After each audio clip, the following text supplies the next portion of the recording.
A gente conversa agora com a professora Mariana Kalil, da Escola Superior de Guerra. Boa noite, professora. Está me ouvindo? Muito bem-vinda. Obrigada pela gentileza de aceitar o nosso convite. Boa noite, eu não estou te escutando, desculpe. Ixi, a gente vai refazer então essa conexão.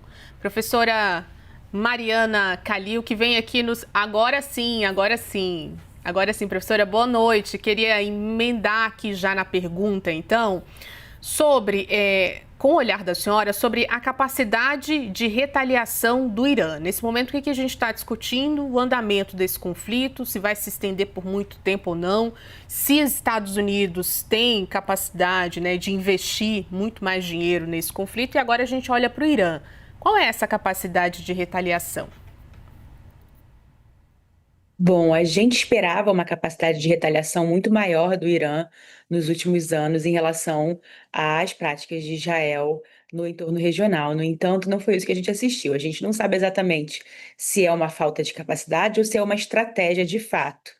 Né? Alguns especialistas falam que o Irã tem uma política externa bastante realista, ou seja, busca não é um realismo predatório, nem um realismo absolutamente ofensivo, ou seja, busca entender sua posição e mitigar qualquer possibilidade de entendimento desproporcional das suas intenções.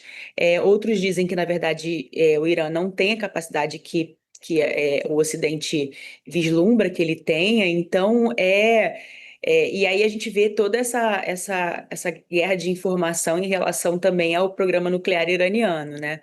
Que a gente escuta parte da imprensa de Israel, cidadãos israelenses e até americanos dizendo que o programa nuclear é para fins bélicos e está quase pronto ou em vias de ficar pronto para ser usado. E aí a IEA dizendo que sequer está pronto. Então, vai depender da gente entender o que é estratégia, o que é capacidade material, mas certamente o Irã tem uma capacidade material muito inferior à capacidade material de Israel e dos Estados Unidos. Então, quem, na verdade, vai ditar quando a guerra vai acabar são os Estados Unidos e Israel.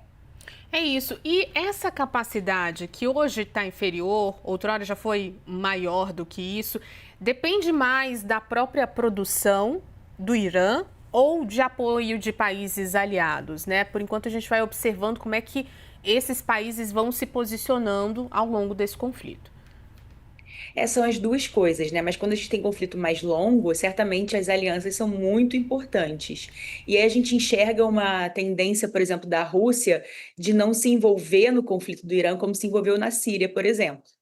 E aí o próprio Putin recentemente falou da importância de pessoas falantes do russo dentro de Israel, então que ele não ia se meter, né? Ele não ia se meter Irã da mesma forma que ele se meteu, por exemplo, na Síria.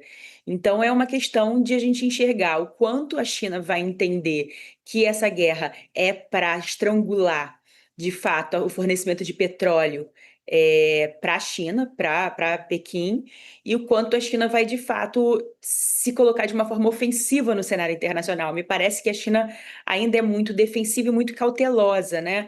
Inclusive porque o poderio militar dela ainda é inferior ao poderio militar americano. Agora, professora, tem um outro ponto que está sendo discutido nas últimas horas, né, que é uma possível incursão dos Estados Unidos ali no Irã, terrestre, né, não mais aérea. Queria ouvi-la sobre até que ponto isso seria estratégico ou poderia ser questionável pela presença ali dos Estados Unidos no Irã.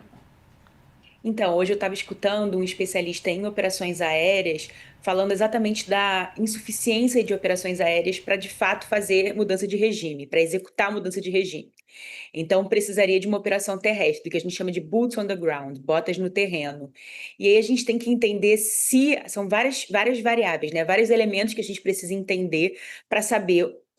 Primeiro, se os Estados Unidos estão de fato com vontade política para colocar botas em terreno, se o Trump vai ter apoio do Congresso, eu acredito que vá, mas não necessariamente para botas em terreno em si, talvez só para incursões aéreas. E aí a incursão terrestre, ela tem também um custo de vidas muito alto, especialmente se a gente for levar para uma guerra irregular, que é possivelmente o que aconteceria no Irã.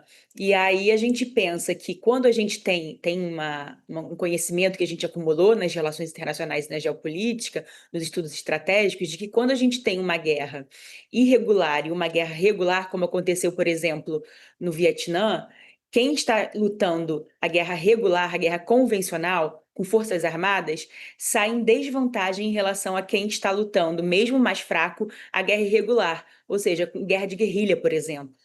Então, a tendência não necessariamente é de o Irã ganhar esse conflito, mas de alongar o conflito e acabar se tornando o que eles chamam de quagmire, né? Um atoleiro. É isso, nós conversamos com a professora Mariana Calil, da Escola Superior de Guerra. Professora, muito obrigada, boa noite, até a próxima.